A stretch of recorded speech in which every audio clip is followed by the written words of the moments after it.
ela criou uma ONG onde ela proporcionou a melhoria de trabalho para mulheres e jovens. Então, a partir disso, ela começou a agir com responsabilidade social e, com isso, melhorar a sua cadeia produtiva. O nosso eixo foi o eixo 2, analisando da grande empresa para a microempresa, quais foram as melhorias que elas fizeram em relação a isso.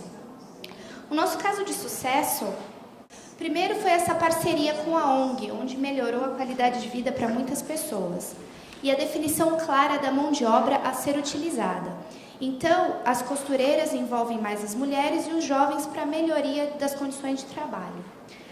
A terceira foi uma capacitação constante, então treinamentos envolvendo as pessoas numa melhor forma de se adequar a essas condições de trabalho. Outra coisa importante foi agregar valores sociais e ambientais ao produto confeccionado. Outra coisa importante são as parcerias com as organizações preocupadas com o meio social e ambiental. Então, tem certificados de comércio justo, entre outras ações que eles se uniram para melhorar essas condições de trabalho. As coisas a serem melhoradas e os processos de entraves, manter a qualidade do produto.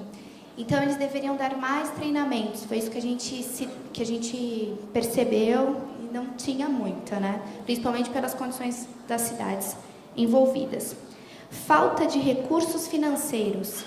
Eles têm uma dependência constante da Fundação Leves, então essa condição pode ser melhorada.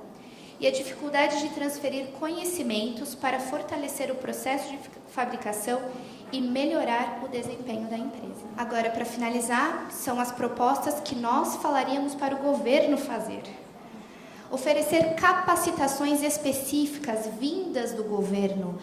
Hoje em dia é muito complicado você conscientizar uma pessoa que ela precisa se especializar.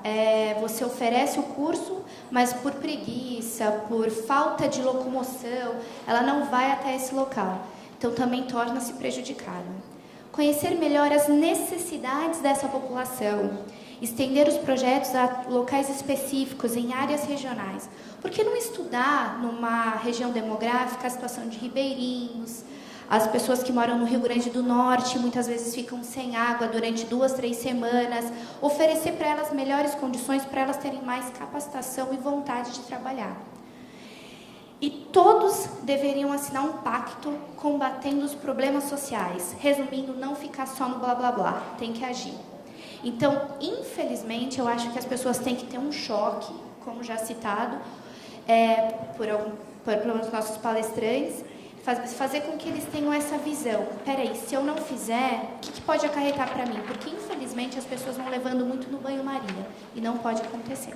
A gente também avaliou o da Leves, então acho que é legal que vai bem na sequência. Então, os fatores de sucesso que a gente encontrou foi visão da cadeia produtiva, principalmente a questão da comercialização, que a gente sabe que às vezes é um entravezinho, né, na parte quando você está trabalhando o escoamento para o mercado, então a gente achou isso um fator positivo.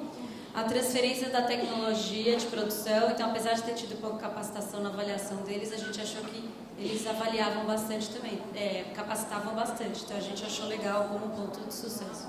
Fortalecimento da economia local, então essa preocupação com a localidade. A marca Leves, a gente achou que a marca era um fator de sucesso porque se não fosse talvez uma marca tão conhecida, talvez não fosse tão bem sucedido o caso na nossa avaliação. Uma visão integrada do projeto, então trazer as questões sociais, econômicas e ambientais bem integrada no projeto. A geração de renda, então é um fator de sucesso que se não tivesse gerado renda também acho que ele não teria ido para frente. A questão do preço justo daquele organismo FLO, né, internacional, então você ter alguém botando um preço mínimo, porque senão talvez a empresa tenha uma tendência a querer diminuir um pouco aquele valor, então você ter um preço mínimo justo por um organismo internacional a gente achou como um fator de sucesso. E uma relação baseada nos princípios do comércio justo, que a gente acha que isso traz a questão da ética para a mesa na hora que você está fazendo e montando a cadeia. Então, a gente achou que a relação toda foi baseada nos princípios do comércio justo, garantindo a questão da ética. Os fatores de entrave, qualificação da mão de obra, prazo, produtividade versus demanda, qualidade do produto, a escassez de recursos financeiros, E o preço final maior do que o preço de mercado. Então, aquele ponto que ele fala que vai ter 10% a mais e que eles vão repassar para o consumidor, a gente achou isso ruim, né? A parte de propostas, a gente dividiu as propostas em propostas para política pública, que é mais para a esfera de governo, que vai de incentivo fiscal para uma cadeia que seja inclusiva, para capacitação de mão de obra, para inclusão nas compras públicas, para a formação de empreendedores e selos de reconhecimento. E ainda uma questão que surgiu foi a questão da educação na cultura local. Então, você identificar o que aquela localidade tem, né, de forte e incluir isso na cultura para que seja permanente.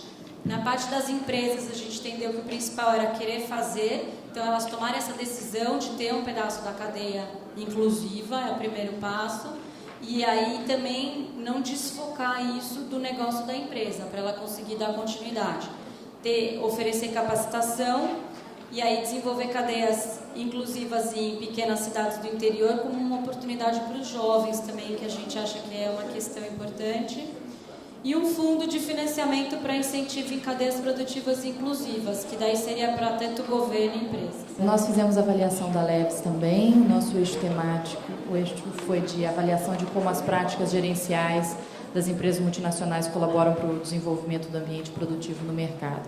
Em termos do eixo, a gente identifica que a inovação é um aspecto bastante importante, tanto no processo de consciência, em termos de dessa questão de uma cadeia inclusiva, né, da consciência de que o seu negócio pode contribuir para o desenvolvimento local, no aspecto de promover essa cadeia inclusiva, tem também um aspecto da possibilidade da inovação.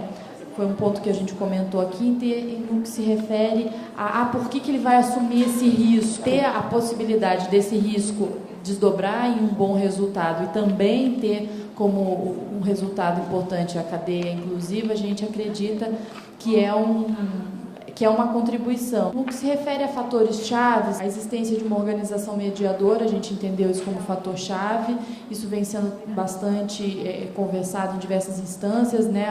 O modelo de governança disso, o investimento financeiro técnico, né, a longo prazo, como um fator determinante, porque no primeiro momento, sem dúvida, as chances de virem só desafios e prejuízos é grande, mas a perseverança naquele investimento pode, sem dúvida, ser determinante para o sucesso.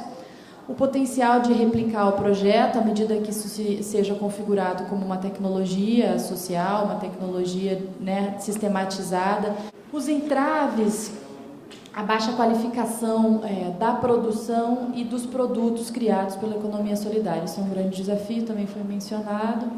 A falta de articulação entre os grupos, né, entre os próprios produtores, no sentido de para onde quer chegar. Isso a gente observa em várias comunidades, vários produtores muito numa posição receptiva do que a gente ganha, o que tem para dar. Né? Então, tem pouca formação para proatividade, no sentido de ter claro o objetivo onde eles querem chegar e que uma empresa como essa, um projeto como esse, pode ser um processo para.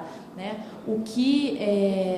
E outro ponto, falta de clareza por parte da empresa sobre a importância de se envolver em projetos ligados ao negócio, que aí volta, né, no ponto de chave de sucesso, né, que era justamente estar ligada à cadeia. A gente propõe que os pontos identificados como fatores chaves de sucesso, em termos de ter coerência com a cadeia, em termos de ter capacitação, a importância da capacitação, a importância de ter um mediador que tenha esse papel de governança, algo que a gente acabou nem colocando textualmente, mas foi muito conversado, a importância da visão desses mediadores e dos próprios empreendedores, dos próprios produtores, de não se manter vinculado, de que haja uma visão no médio e longo prazo de uma emancipação desses grupos produtivos e uma não dependência, tanto do mediador quanto da empresa.